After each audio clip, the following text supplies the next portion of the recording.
ধূমকেতু মুভি দেখতে গিয়েছিলাম কালকে। বাড়িতে অনেক দিন থেকেই বলছিল আমার বউ, ওকে, মানে তোমাদের বৌদি হবে, কারো বোন হবে, কারো দিদি হবে। তো যাই হোক, সিনেমাটা দেখতে গিয়েছিলাম। শুধুমাত্র দেখতে গেলাম এই কারণটার জন্যই। আমি এমনি সচরাচর বাংলা সিনেমা দেখি না অতটা, কারণ এখন তো যে বাংলা মুভিগুলো বেরোয় সেগুলো তো মানে একটাও পাতে দেওয়ার মতো না। একমাত্র ওই কিছু ওয়েব সিরিজ যেগুলো থাকে সেগুলোই মানে পাতে দেওয়ার মতো, বাদ বাকি আর কিছু না। এই যে এত বাংলা বাঙালি এত কিছু হচ্ছে, ঠিক আছে। তো যাই হোক, ওটা পরের বিষয়। ব্যাপারটা হচ্ছে কালকে মুভিটা দেখতে গেলাম, SVF সিনেমা হলে গেলাম, ভালো 2D-তে দেখলাম। যে এক্সপেকটেশনটা ছিল পুরোটাই এই মাটির সাথে এই যে মিশে গেছে। এই যে মাটির সাথে কেন মিশে গেছে? ওখানে শুধুমাত্র ওই গোটা কয়েক ক্যারেক্টার আছে, হয়তো খুব সব মিলিয়ে হয়তো 10টা ক্যারেক্টার হবে ওই মুভিটার মধ্যে। এবং শুভশ্রীকে কেন নিয়েছে, কিসের জন্য নিয়েছে জানি না। আমার মনে হলো শুভশ্রীকে নিয়েছে ওই একটা হিরোইন রাখতে হবে সাইড রোল হিসাবে, আর ওই লাস্টের একটা ওই সিনের জন্য, ওইটাই, এছাড়া আর কিছু না। শুভশ্রীর রোলটা ছিল।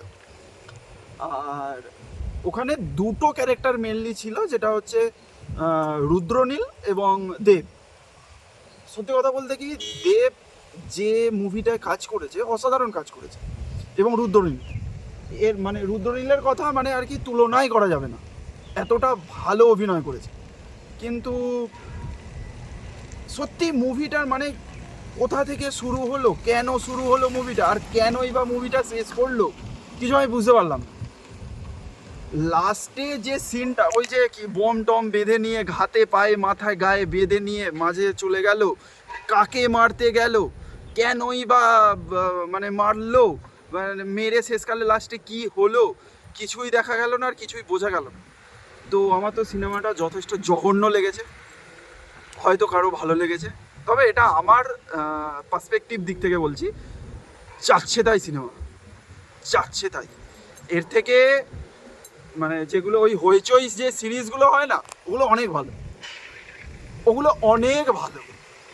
আমি আর একটা রিলিজ হচ্ছে সিনেমা দেবদার, ওটা হবে হয়তো কি একটা সিনেমা রিলিজ হচ্ছিল রে, রিসেন্ট একটা হবে সিনেমা, রঘু ডাকাত। রঘু ডাকাত।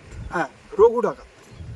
তো ওই রঘু ডাকাত ওটা কীরকম হবে এখন বলতে পারছি না। দেখলাম টিজারটা যেটা চালিয়েছে ভালোই।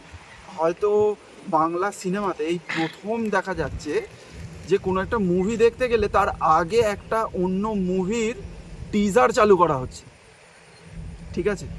তো এটা একটা নতুনত্ব দেখলাম। আর আমার মনে হয় এত দিন যে এই যে ধূমকেতু মুভিটা এত দিন এই যে চাপা ছিল, যে রিলিজ হয়নি, হয়ে গেল হয়তো বোধহয় মেবি 10 বছর হবে অ্যাপ্রক্সিমেট, আমি ওটা বলতে পারছি না ঠিক, 9-10 বছর কি হবে এরকম সামথিং একটা। তো কেন এতদিন চাপা ছিল এবার বুঝতে পারলাম, এই কারণটার জন্য চাপা ছিল।